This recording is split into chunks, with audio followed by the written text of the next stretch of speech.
Friends, welcome to my channel. Don't forget to like and subscribe. It's not difficult for you, but it's nice for me, and we're starting. Open that door now, you bastard. I looked into Evie's eyes and saw sadness and disgust in them before she finally whispered to me. Damn it. She couldn't at least wait a few more minutes. I was so close. Now you owe me. You know? I know. I promise I'll make it up to you. I know I owe you a lot for what you've done for me so far. And I know that I will owe you even more for what happens from now on. You were a good friend and an amazing lover, I said, stopping using it. Are you ready? Evie nodded, pulling the sheet up to her chin to cover her body.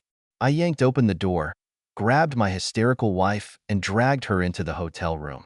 For a moment, stunned by the speed and force of my assault, Maki finally fell silent, until I saw Evie lying on the bed. Up to this point, she would have said that Evie was her best friend. You. My wife screamed at Evie, and then turned to me. You. Annie. What the hell do you think you're doing? What the fuck do you think you're both doing? My husband. My best friend.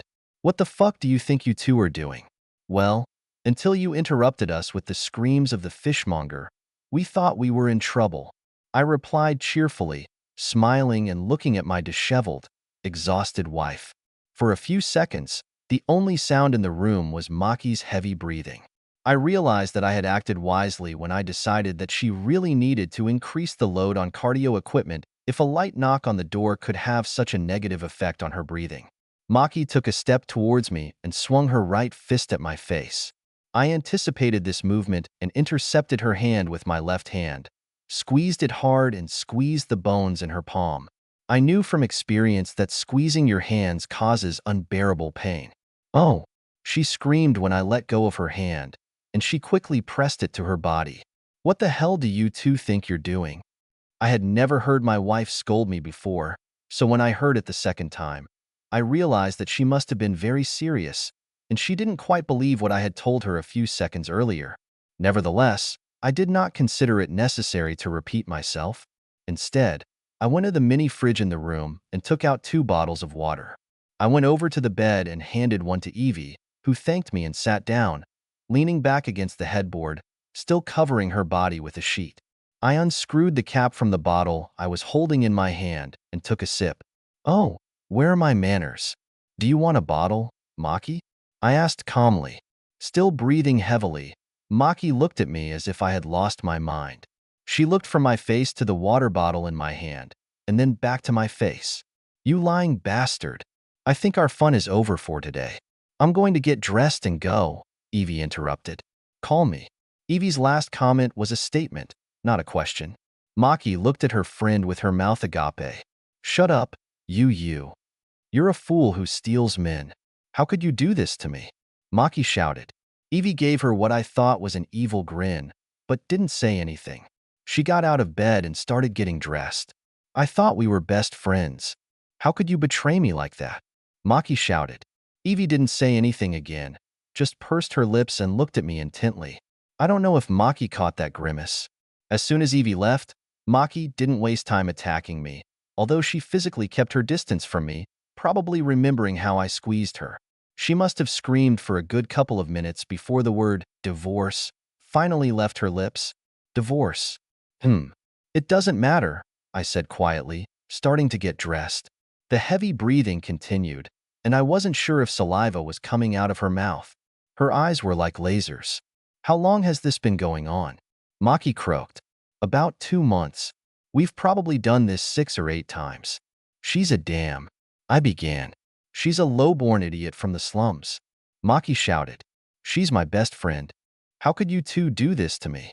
How could I not have noticed it before it came to this? I had a simple answer to this question, but I decided to keep quiet for now while I was getting dressed.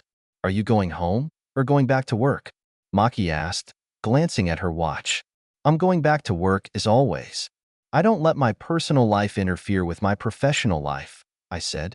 My boss deserves me to be the best and not to be shortchanged. I wouldn't have thought of giving him less. But you're going to cheat me, you lying bastard, she growled. Well, this is far from the end.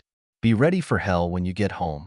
I stood at the door after holding it open for her, indicating that she should leave before me. I wasn't born yesterday, and I wasn't going to give her the opportunity to clean up the room before leaving. I had a productive day at work, which didn't surprise me.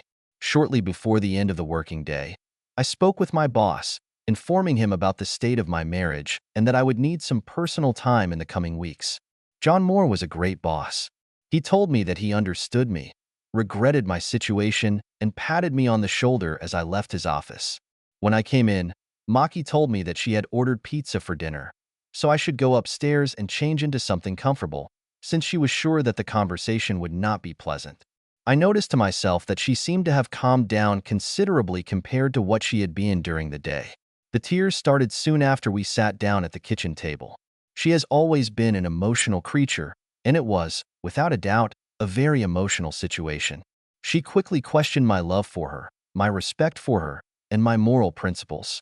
She noted that our 5-year marriage, 7 years of living together, and the fact that we were planning to have children in a year or two were under threat because of my actions. "You're a real piece of shit. I may never be able to trust you again," she said angrily. "Have you ever thought about me catching you?"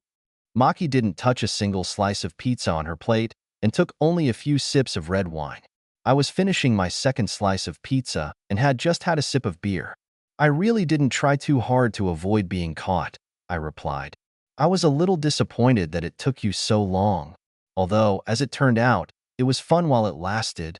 Everything went awry when she splashed the wine on the plate, splashing saliva. "Wait a minute. What? Did you want to get caught?" "S. What the fuck do you want to get caught for?" She screamed shrilly. "I didn't want to get caught at all, but we actually did." "Of course, they weren't that secretive. Not as secretive as you try to be. Not that the result was any different for you," I said. I didn't budge, despite the fact that the wine seemed to spill over the table. "That's not my problem." She tried to speak, but some gibberish escaped her. The first 2 times. Finally, Did you know? Did you know about my cheating? But you didn't say that." "Nothing," she said, almost in a whisper. "Yes, it was part of my plan. I decided to have a little refreshment before we start cutting nuts," I replied. "You couldn't get rid of your lover, so it wouldn't change my plans.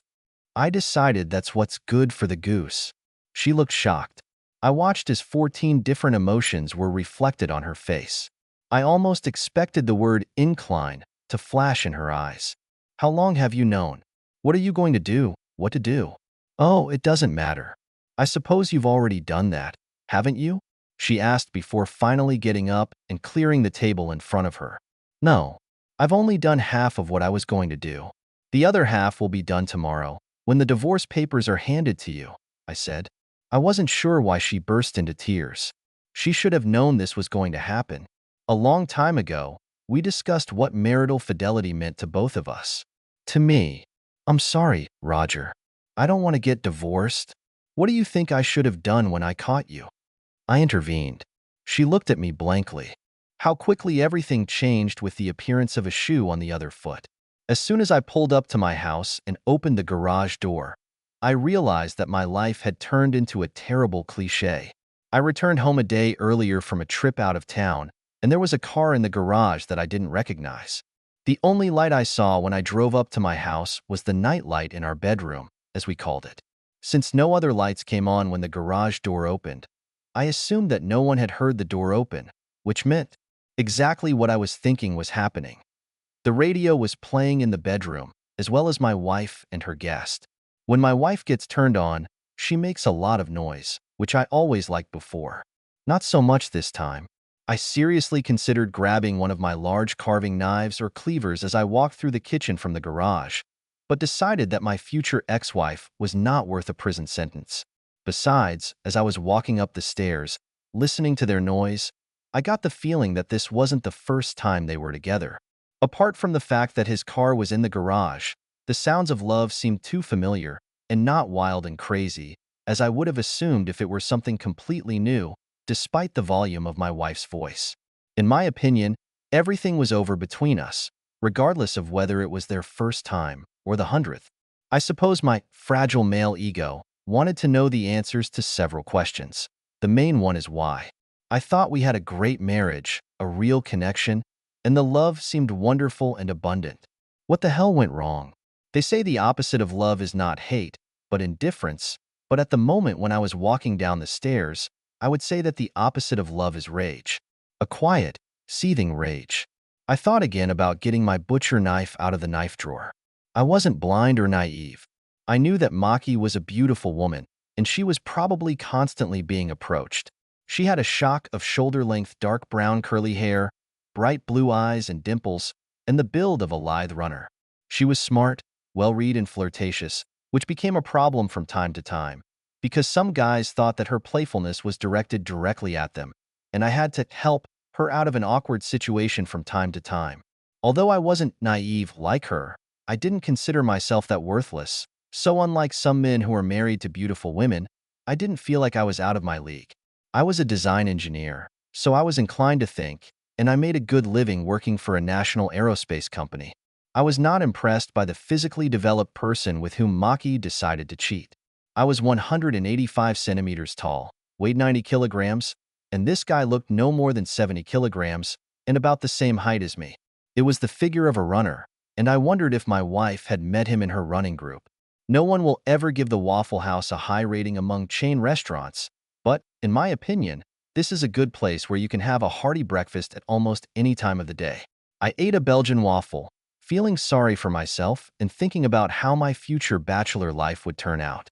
It seemed to me that I had wasted the last 5 years. It was after midnight when I left the Waffle House.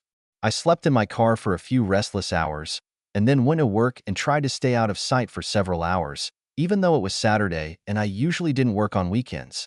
I changed into my wrinkled clothes, ate a delicious meal, and headed home, pulling into my free garage space around the time I would have returned home if I had stuck to my original schedule.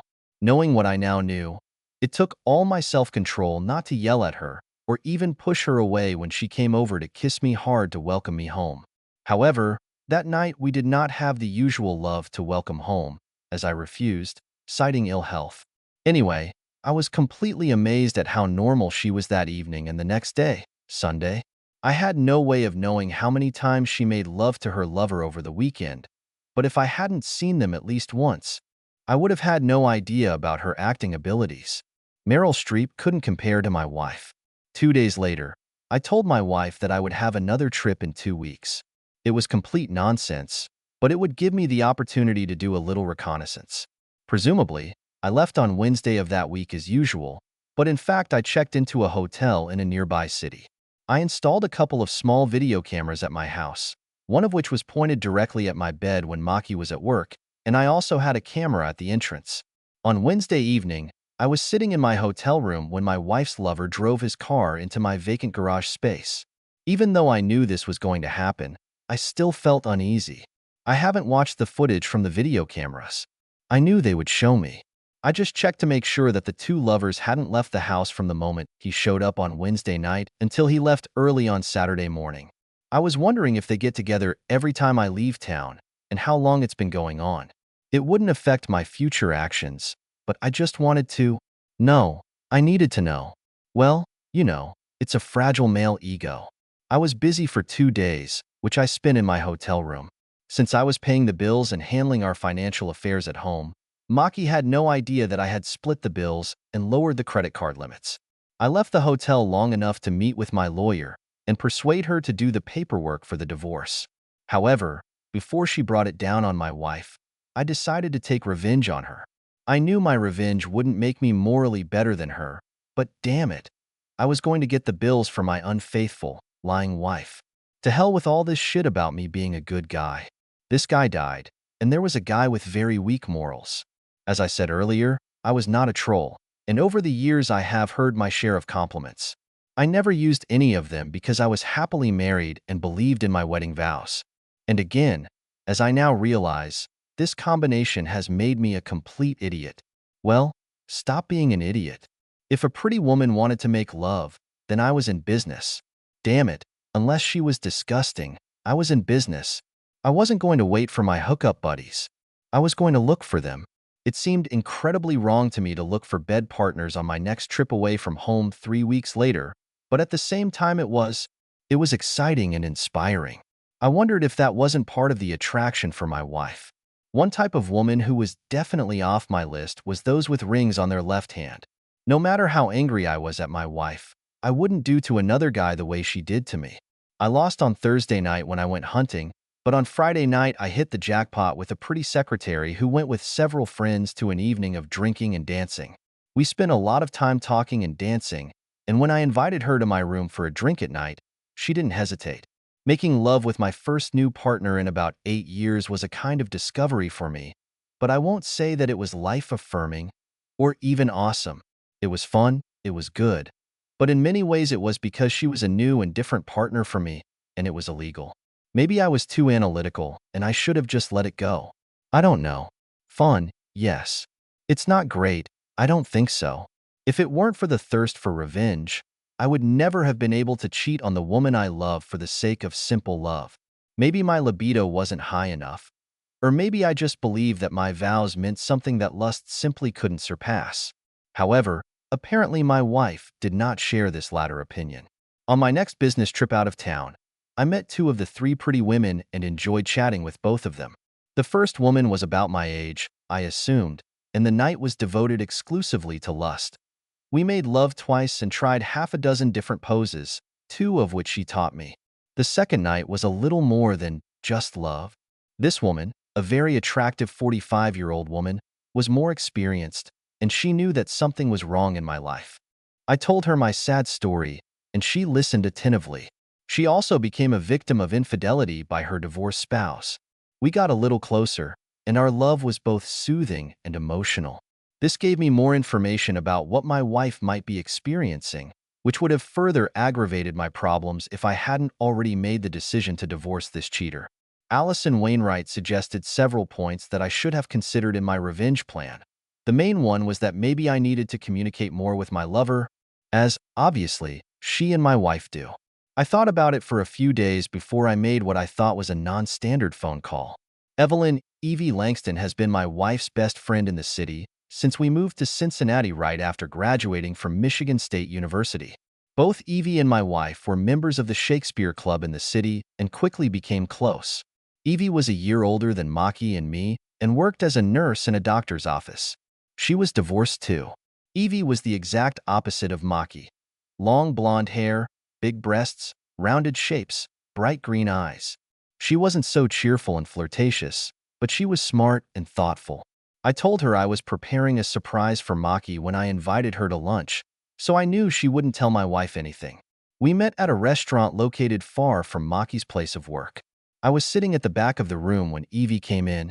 She smiled brightly as she approached my table. I stood up and we hugged. Although she was Evie's best friend, we became friends too. How much? I had to find out. So what kind of surprise are you preparing? Her birthday and your anniversary are still a few months away, Evie said. I pulled a picture of Maki's lover out of the folder that was on my desk and put it in front of Evie after the waitress took our orders. She gasped and recoiled slightly, which indicated that she at least knew who Maki's lover was. MMM. Oh, MMM, she began. Yes, that's what I thought, I said, trying my best not to growl. Spit it out. Who is this bastard? Evie looked shocked. For a second, I thought she was going to jump out from behind the table. Oh, this is Eric Johnston. He's a friend of Maki's, from her running group, she said, almost in a whisper. What do you want me to say? Evie's breathing quickened and beads of sweat stood out on her forehead, despite the fact that the air conditioner in the restaurant was working perfectly. The truth. Just tell me the truth. Everything you know, because if I find out that you're hiding something from me, we'll stop being friends, and I'll do everything in my power to ruin your life.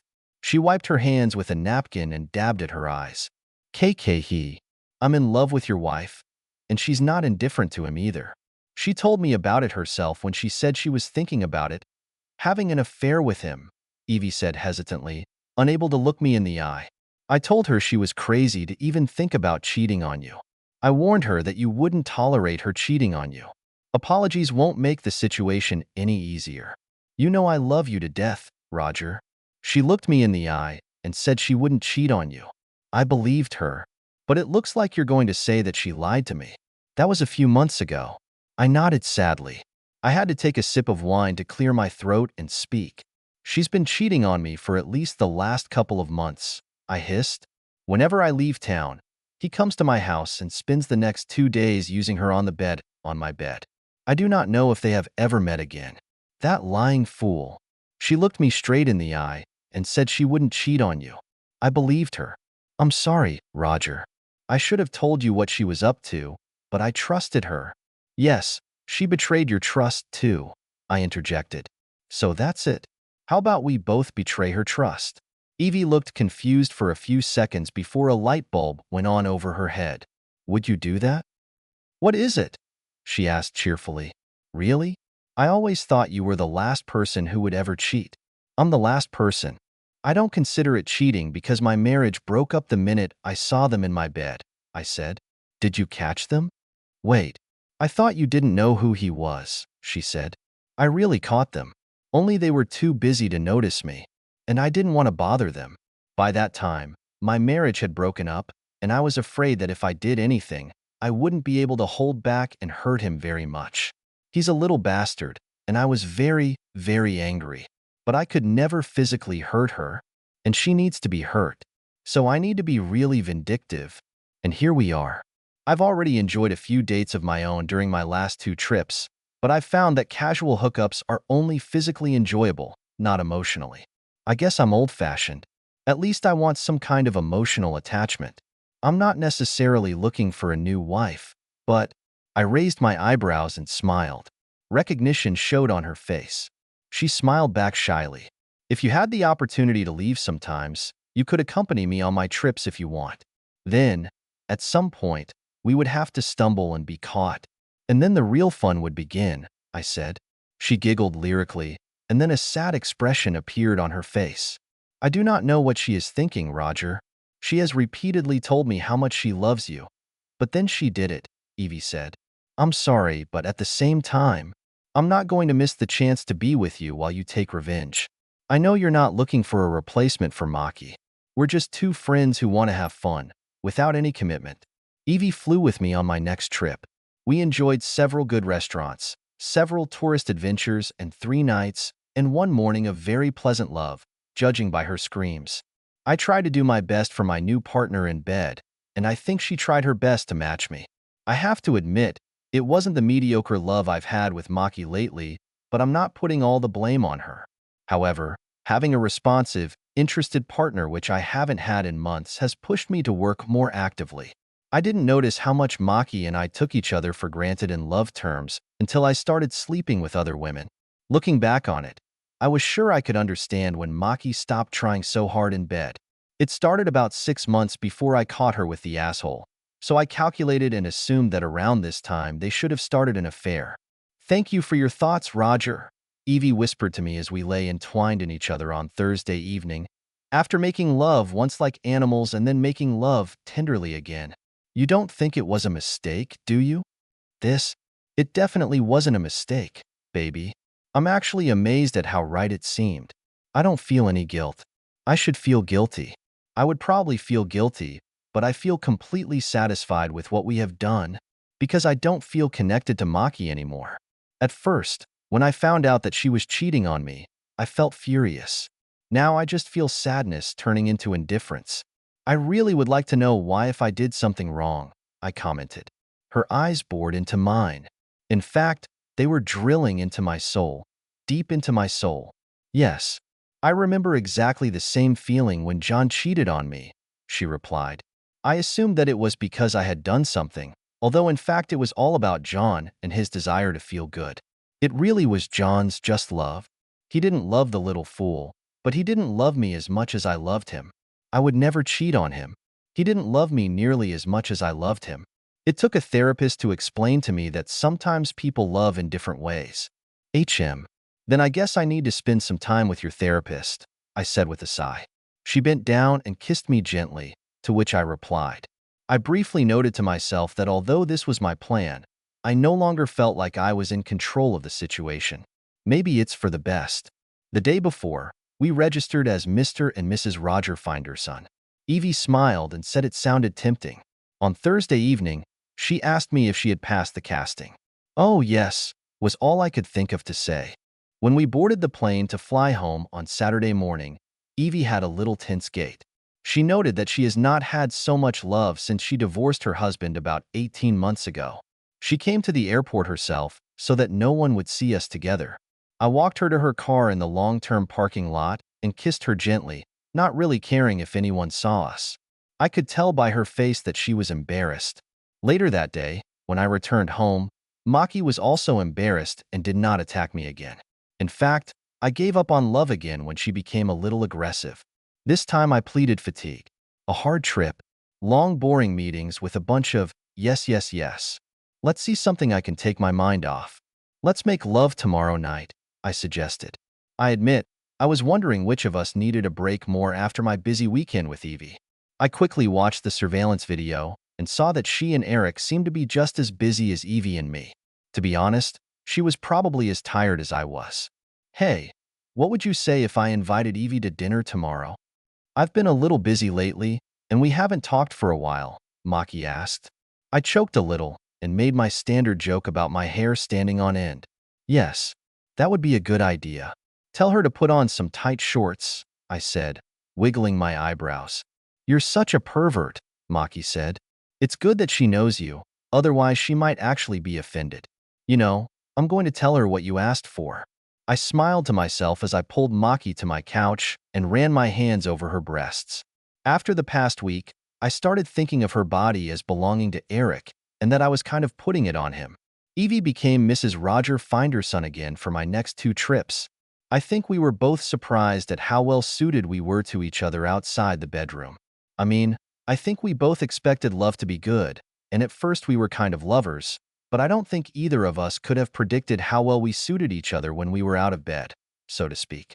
How could I not know that you are such a wonderful guy? One evening at dinner, Evie asked a rhetorical question. I mean, I knew you were a great guy, but I had no idea you were such a great guy. Do you understand?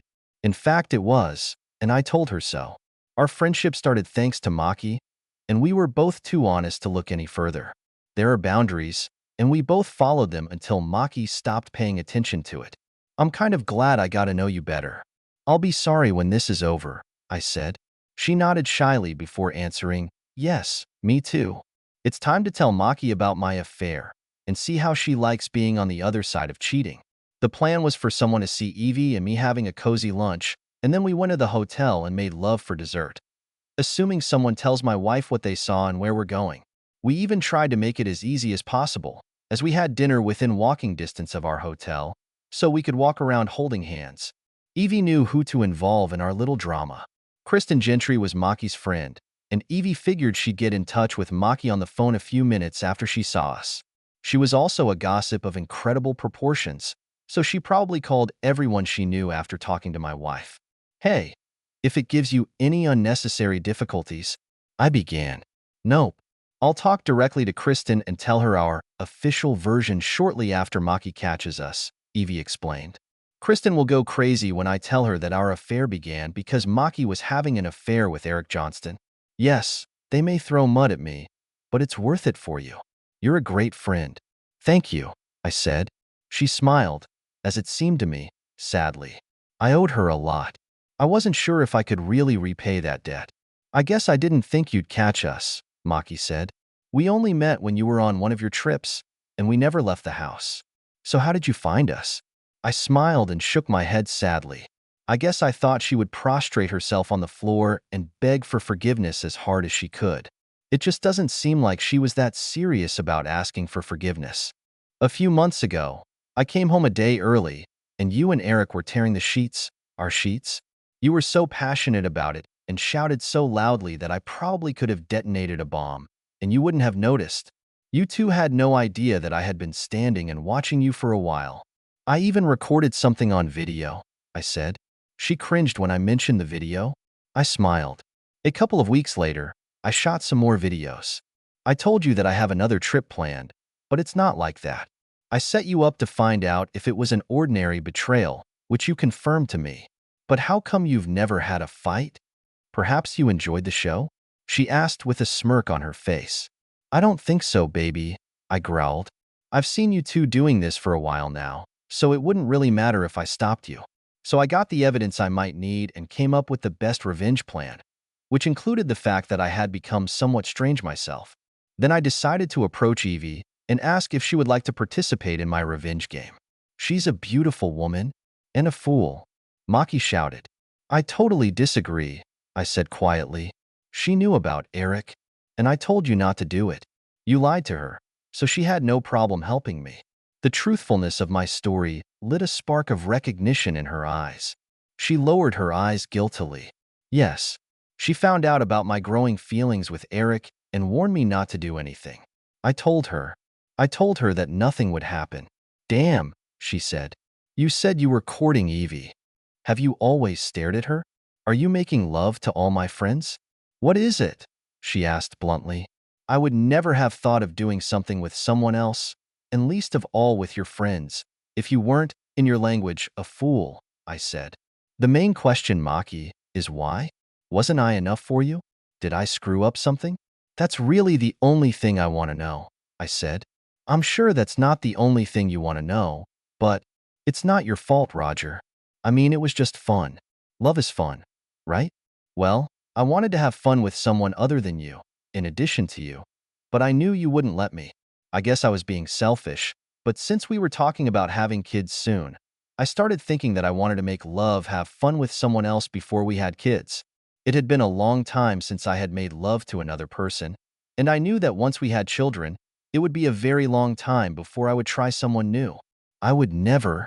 I didn't cheat on you as soon as we had kids, but did you feel that you could cheat on me until we had children? What kind of stupid logic is this? I asked. It's probably a little selfish, she whispered. I'm sorry about that. I never wanted to hurt you.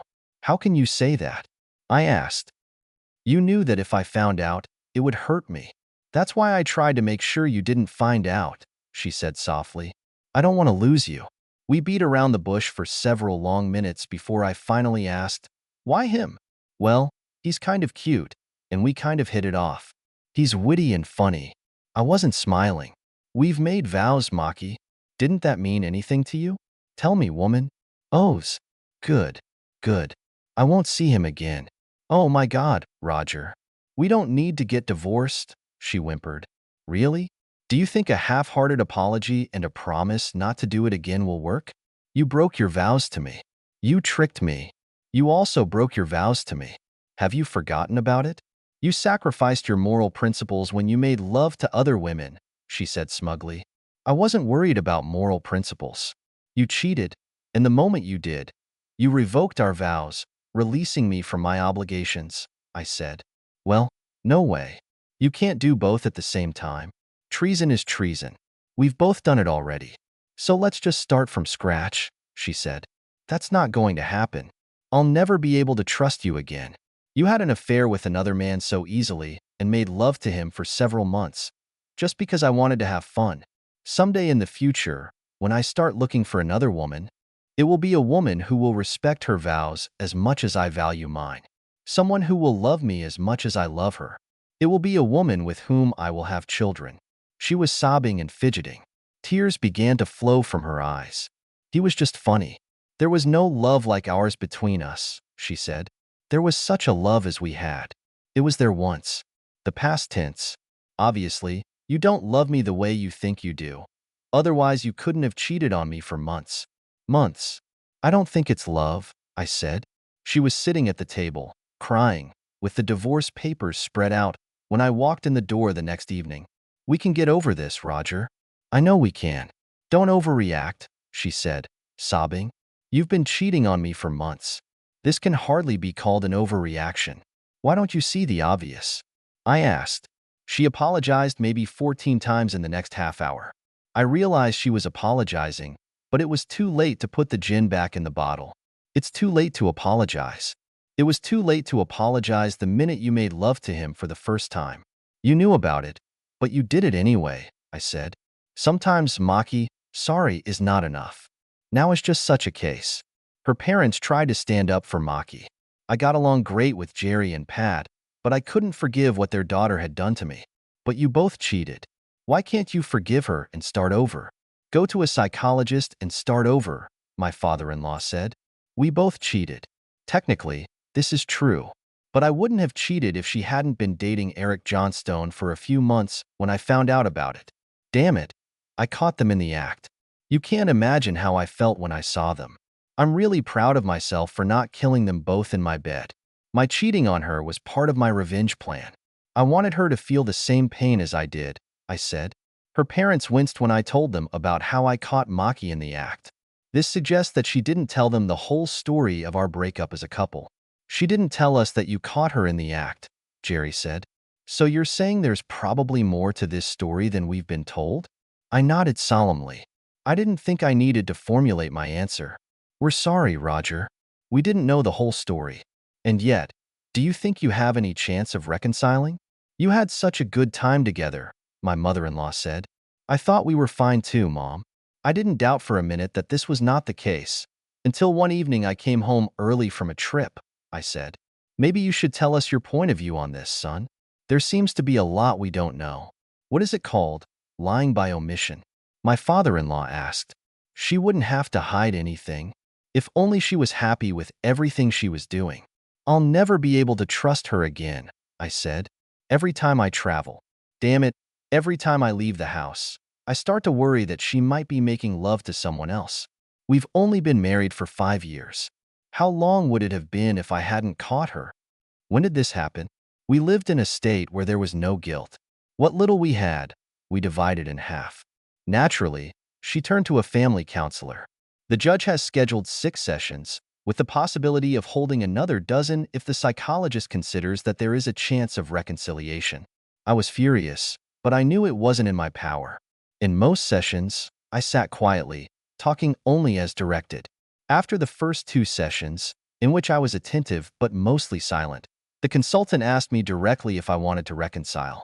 No, because I will never be able to trust her again.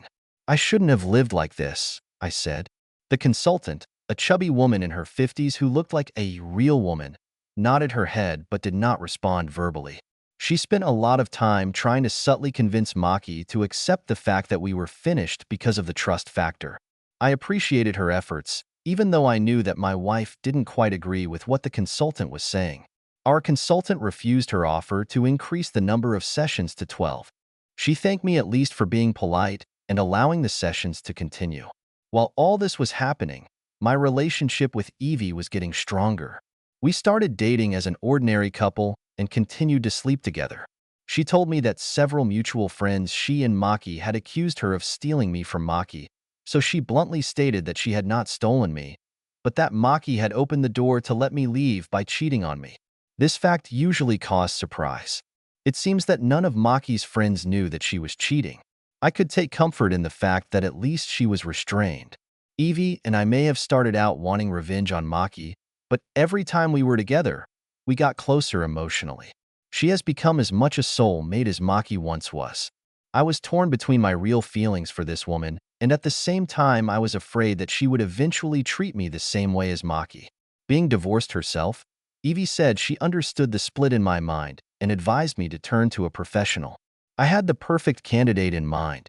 Dr. Sylvia Ellis was surprised to receive my call about 6 months after my divorce was finalized.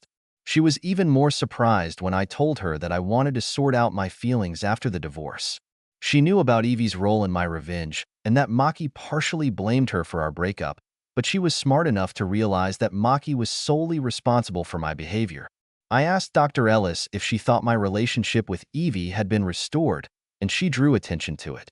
Ultimately, she decided that I at least needed to continue my relationship with Evie. I know it's still early and you're afraid to use her as a recovery partner, but what if she could be the one and you just fire her for lack of time? Dr. Ellis explained. Love doesn't follow a schedule. It would be foolish not to strive for this with all my heart. Do everything in your power to find out, and then make the best decision. My best solution? It was that Evie was exactly who my heart needed to heal. Now I could only hope that her heart would share mine. We lay entwined in each other, kissing and cuddling up to each other after another great lovemaking. She completely understood my idea of a connection from the very beginning. So, how about we explore this connection in a little more detail, I said, for the next 50 years or so. The next time we check in, We'll be calling ourselves Mr. and Mrs. Roger Finderson. Be truthful. I reached into the drawer in the bedside table and handed her a small black box. Yes, I will cherish your heart for the rest of my days, she said with tears in her eyes, putting the ring on her finger. She understood it completely. Afterward, 2 years after we got married, Evie and I had a son. 2 years later, our daughter was born. Life was good, and it gets even better. Evie and I lost sight of Maki after she moved to California about 5 years after our divorce. She was still single and seemed to be hoping that a change of residence would improve her chances of finding a long-term partner. Although I couldn't accept that Maki was cheating on me, at least she didn't lie about one thing. Her affair with Eric was pure lust, without any admixture of love. When Maki tried to persuade Eric to continue making love to her after our divorce, he broke off their relationship. This was reported by Evie's friend. "You're great at making love, baby, but I'm not going to be your next husband," Eric said Maki. I later found out that without me, the single and divorced men in Maki's world were practically lining up to meet her. Well, dating her would be optimistic. I knew most of the men who courted her, and it was all for love. As Maki later complained to her friend, who was also friends with Evie, she dated many guys just enough to sleep with them several times, and then they started avoiding her. As one of them explained to her, "You're great at making love, baby, but everyone knows you're an unfaithful cheater." 2 years later, Maki decided that she needed to find new men who hadn't heard of her first marriage. She needed to end the cycle of stupidity, as she called it. As Evie found out, she agreed to transfer to a branch of her company located several states away. End.